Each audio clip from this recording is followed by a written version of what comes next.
மரணம். மரணம், சாவு அப்படின்றது ரொம்ப அமைதியானதுன்னு நினைச்சீங்களா? அப்படிலாம் கிடையவே கிடையாது. நம்ம ஏன் பிறக்கிறோம், நம்ம ஏன் இறக்குறோம், ஏன் இந்த பூமியில வாழ்றோம், செத்ததுக்கு அப்புறம் நம்ம எங்க தான் போவோம், நாம செத்ததுக்கு அப்புறம் என்னதாங்க ஆகும்? நாம எல்லாரும் ஒரு நாள் கண்டிப்பா சாகதாங்க போறோம். ஒரு நாளைக்கு 15 லட்சத்துக்கு மேல செத்துட்டு இருக்காங்கன்னு சொல்றாங்க. செத்தா சொர்க்கத்துக்கு போவோமா இல்ல நரகத்துக்கு போவோமா? இப்ப நீங்க செத்தா எங்க போவீங்க, என்ன நடக்கும்? இந்த வாழ்க்கையை நமக்கு சொந்தம் இல்ல, இந்த பூமியும் நமக்கு நிரந்தரம் இல்ல. கடவுள் அவங்க படிப்பு, புகழ், அறிவு, திறமை இது எல்லாத்தையும் பார்த்து அவங்க செத்த பிறகும் அவங்களுக்கு இதே சந்தோஷத்தை கொடுப்பாரா? இந்த உலகத்துல பணக்காரவங்களா இருந்தாலும் அவங்களுக்கு சாவு வரும், ஏழையா இருந்தாலும் அவங்களுக்கு சாவு வரும். மூடன் எப்படி சாகிறானோ அப்படியே ஞானியும் சாகிறான்.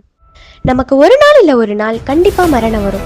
ஆனா அது எப்ப வரும், எப்படி வரும், எந்த நேரத்துல வரும், எந்த இடத்துல வரும் அப்படின்னு நம்மளால சொல்லவே முடியாது. வீட்டுல இருக்கும் போதும் வரலாம், நைட் தூங்கும் போதும் வரலாம், ஏன் வெளியில நடக்கும் போது கூட வரலாம்.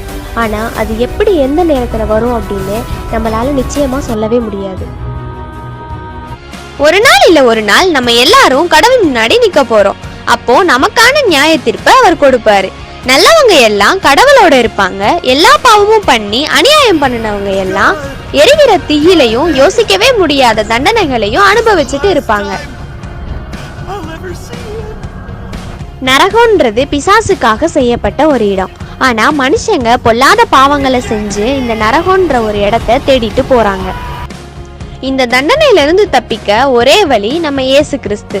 அவரே வழியும் சத்தியமும் ஜீவனுமாய் இருக்கிறார்.